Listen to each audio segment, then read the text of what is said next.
Press the button, my friend. The Out of Bounds Show is live from the Whiskey 61 Lounge in the Bank Plus studio. Check it out.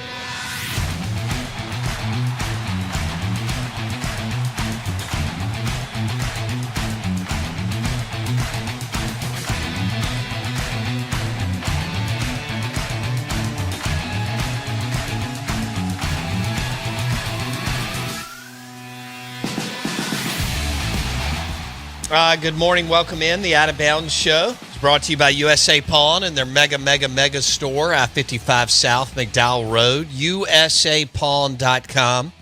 They also have a beautiful store in Vicksburg, Pearl, Canton. You can check them all out, usapawn.com. But the mega store is I-55 South, McDowell Road, usapawn.com. Smart TVs, get ready for March Madness.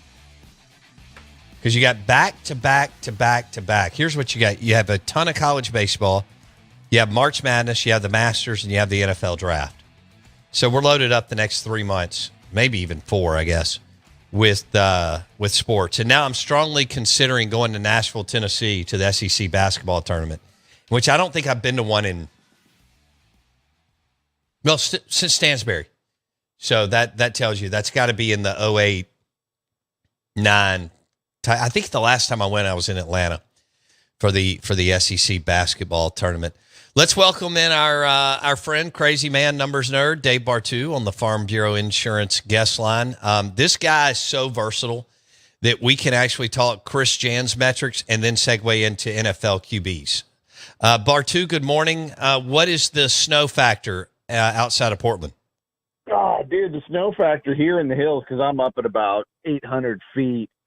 Still got half a foot of snow on the ground from Thursday. So I'm out of crown, but I'm not out of snow. So, it's tomato. Okay. Do you think this will be your last snow of the year in Oregon? Yeah. We don't really get that much snow where I'm at. I mean, we don't get bugs, we don't get humidity, we don't get heat, we don't get cold. This is a pretty rare event where even schools shut down for a couple of days for snow. So I'm enjoying it. But yeah, it'll be gone in the next couple of days, and that'll be it. All right, let's talk Chris Jans. You and I had a discussion about Chris Jans, Mississippi State's basketball coach. I thought going into the season, I did not think they would even have a shot at March Madness. I didn't think they'd make the NIT. You ran some numbers on Jans, and what did the numbers tell you on his coaching, offensive, defensive scoring efficiency? Well, it was funny. You brought him up, and I'm like, hey, I can talk about him. You're like, what? Well, so last year, so Chris Jans, so what I started doing is I started running college basketball numbers the same way I run college football numbers. Scoring efficiency, offense, and defense. And Chris Jans, for his career, basically, I only look back the last 5 years, but he was coming into this season for his career, he was top 35 in defensive scoring efficiency in college basketball. Now, keep in mind, there's 352 teams. So top 35 is top 10%, okay? In college football terms, that's top 13. So this guy, defensively, and for everybody listening, I haven't watched 1 second of college basketball this year. I don't spend any time on it. I couldn't name, until Bo brought it up, I couldn't even name anybody on the team in the SEC, not a single coach, nothing.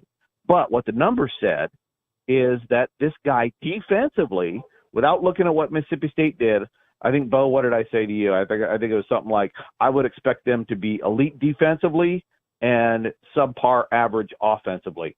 And I just got done, because of it, I stayed up all night doing men's college basketball data.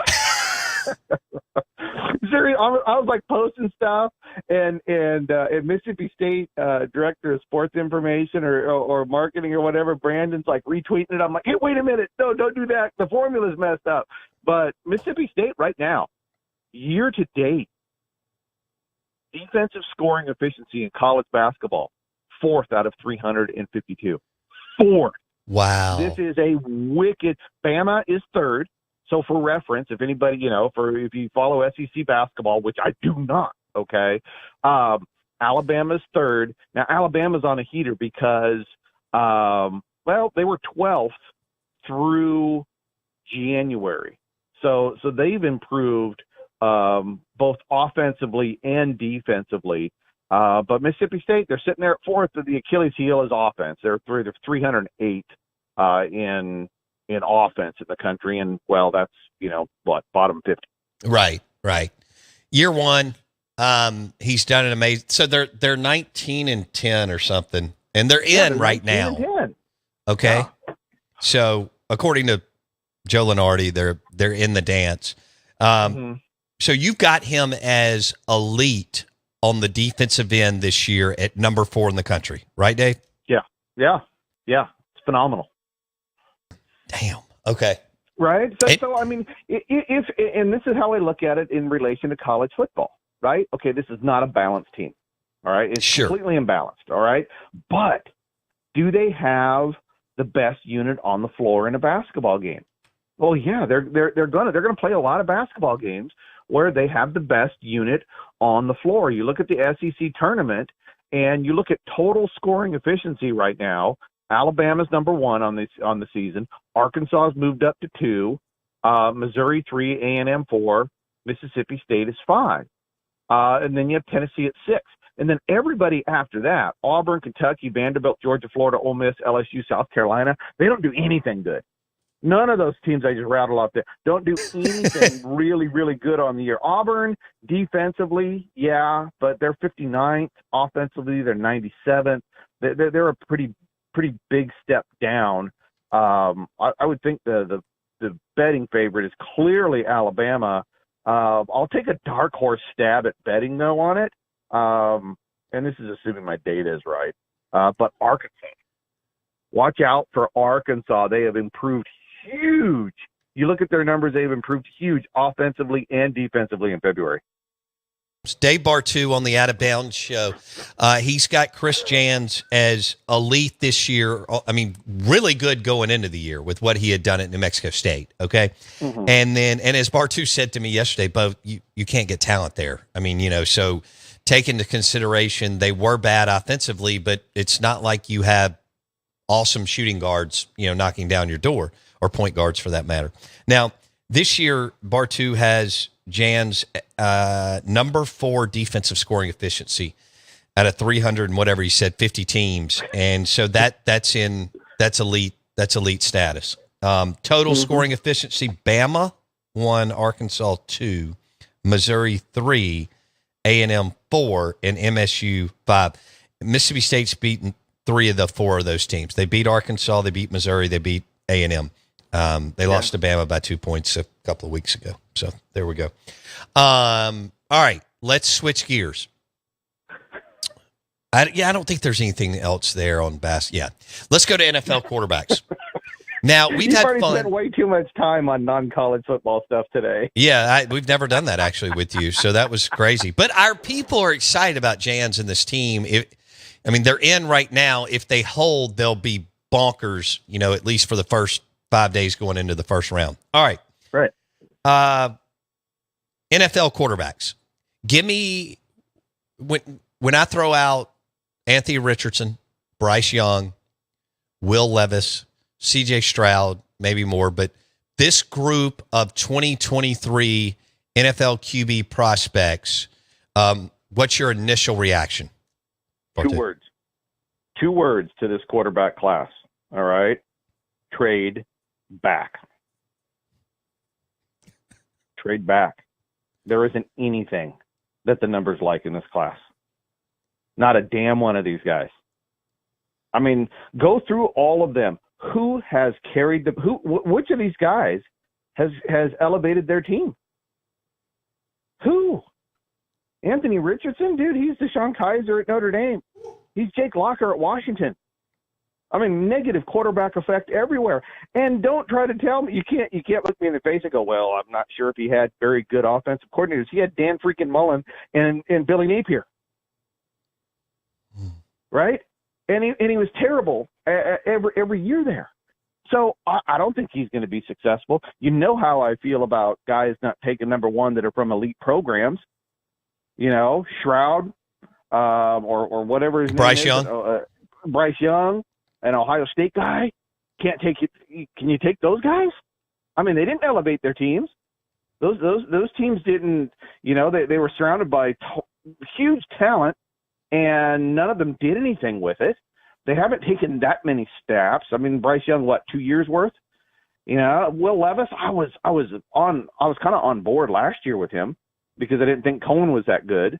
And and you had good quarterback effect in 2021, but boom, he gave it all back in 2022. Didn't do anything. You know, so, and then after that, there's just nothing. There's just nothing. There's probably, odds say there's one of these guys that's going to emerge as a good NFL starter. But when you look at all the NFL starters, none of these guys check the box. Okay. Trade back. 2024 is going to be a great quarterback draft year, I believe. I don't like any of these guys because they just don't get it done. They didn't get it done on the field. They were surrounded by too much talent. There's just nothing here that I really like in the 2023 quarterback draft class. And you like somebody like Matt Corral a lot better than any of the guys that we're referencing, right? For value, yeah. Now Matt Corral, look, last year on the show, what did I say? Okay, I said Pickett, I said Purdy, and I said and Ritter. Okay, those were the top three. Easily. They checked all the boxes. Matt Corral was a concern because he is with a really good offensive coordinator.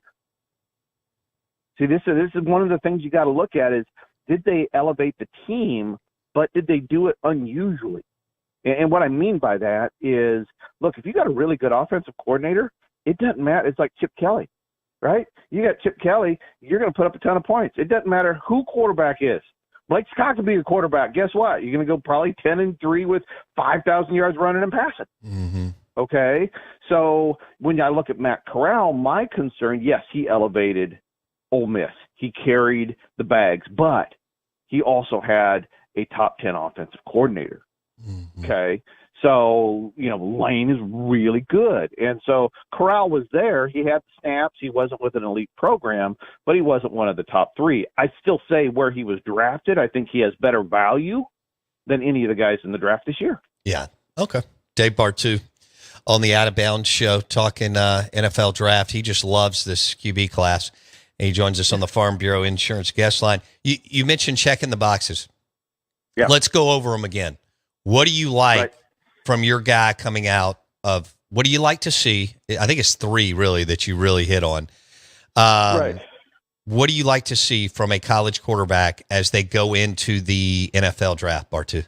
Okay. So the first thing we do, okay, everybody listen, first thing you do, get rid of all the stats. Don't look at any of their stats. Their completion percentage, their yards per game, all of that stuff, worthless.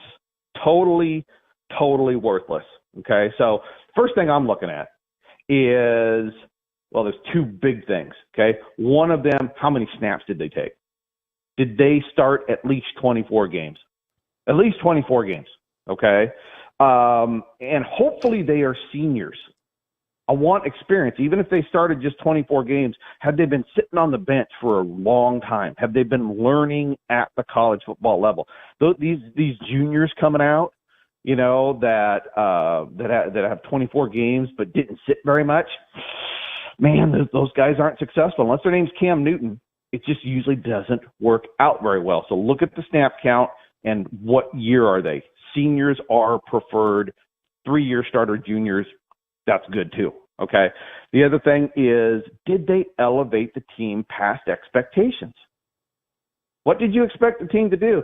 If you expect Kentucky to go 7-5 and they go 10-2 every year with Levis, and then it falls off after he leaves, guess what? It's probably the quarterback. So we're looking at guys that elevate the program. We're looking for guys that get a lot of starts. We're looking for guys that are older, much more mature. We're looking for guys that are not from elite recruiters.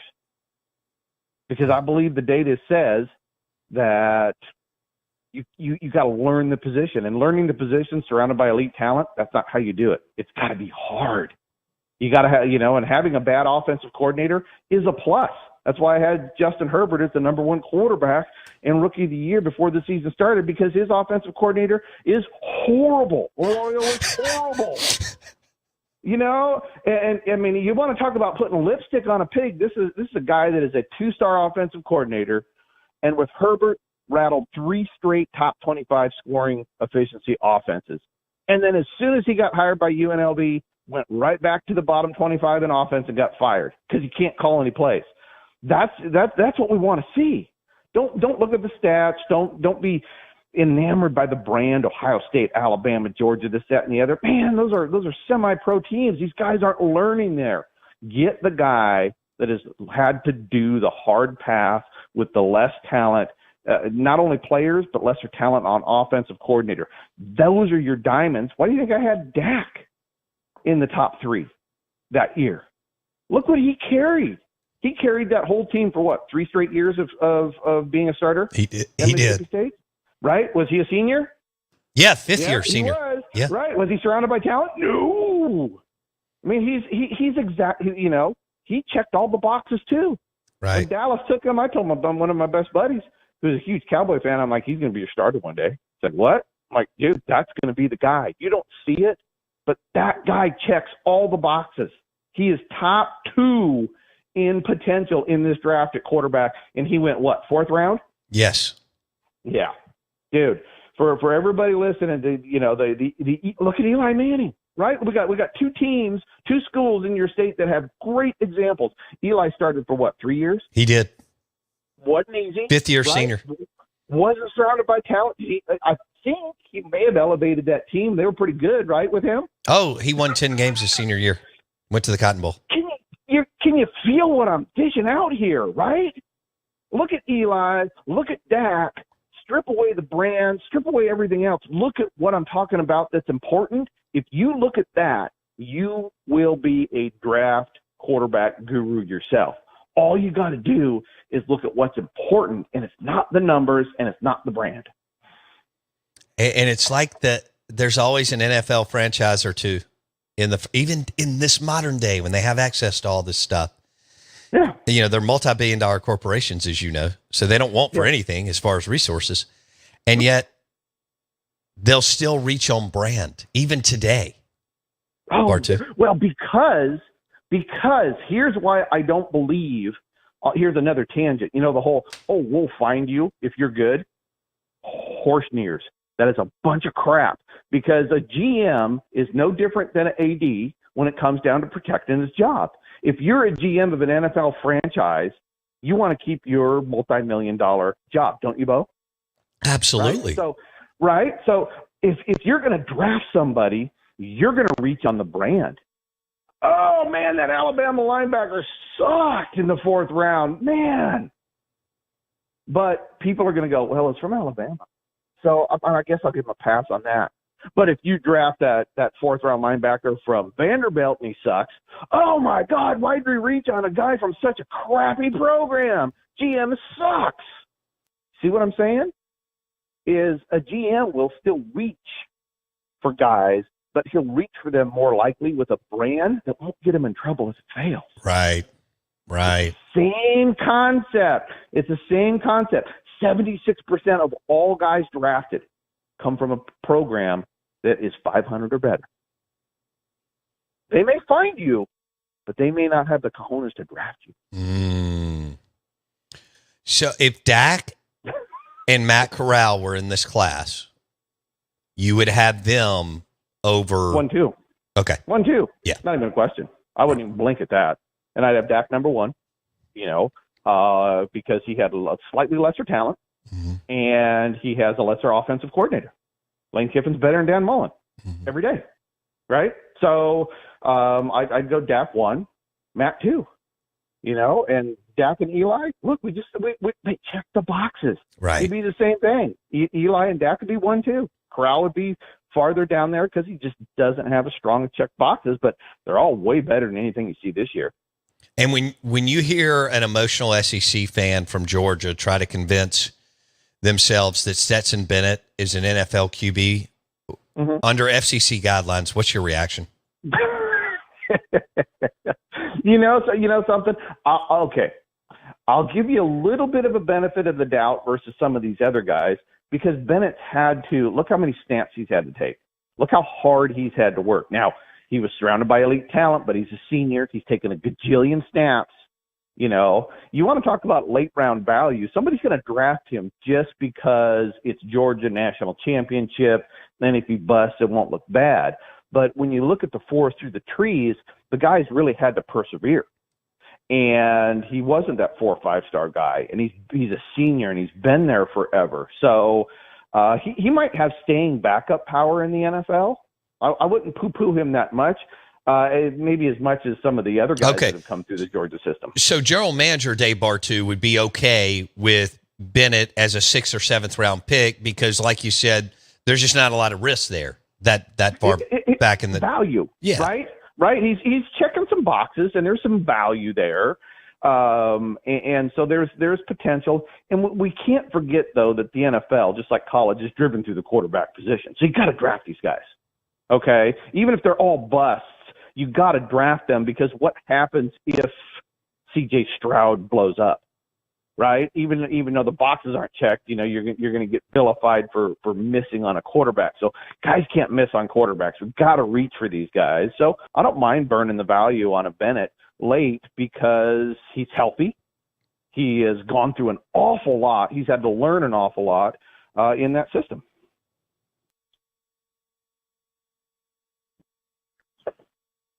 All right. Out of bounds, ESPN 105.9 The Zone. That was perfect because we've only got a couple of minutes left. So, Bartoo really, really, really on fire today with the Chris Jan stuff and then the NFL. He doesn't like any of them. So, Bartoo, all right. Well, look, man, we're going to have to do a little bit more NFL draft, but I love your criteria, kind of your model when it comes to QBs. Everybody, I know you won't watch a lick of it, but everybody's going to get all fired up about the underwear Olympics this week at the NFL Combine.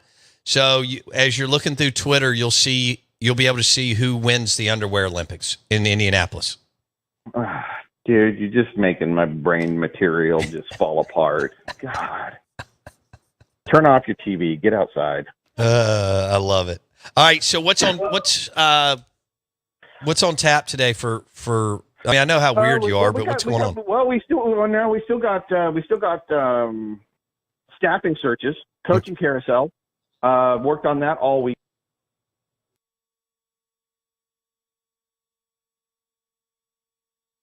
Cool. All right, Dave Bartoo on the Farm Bureau Insurance guest line.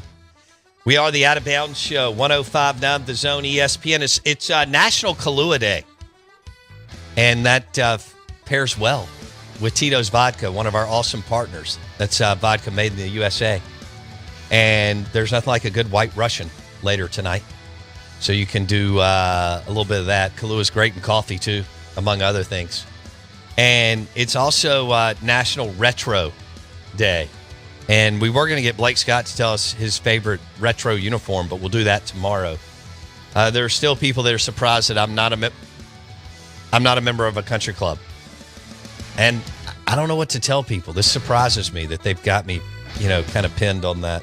Hey, go by Edwin Watts Golf Shop on County Line Road before you go to Dancing Rabbit Golf Club. Take your golf game to another level at Edwin Watts Golf Shop on County Line Road. See you tomorrow.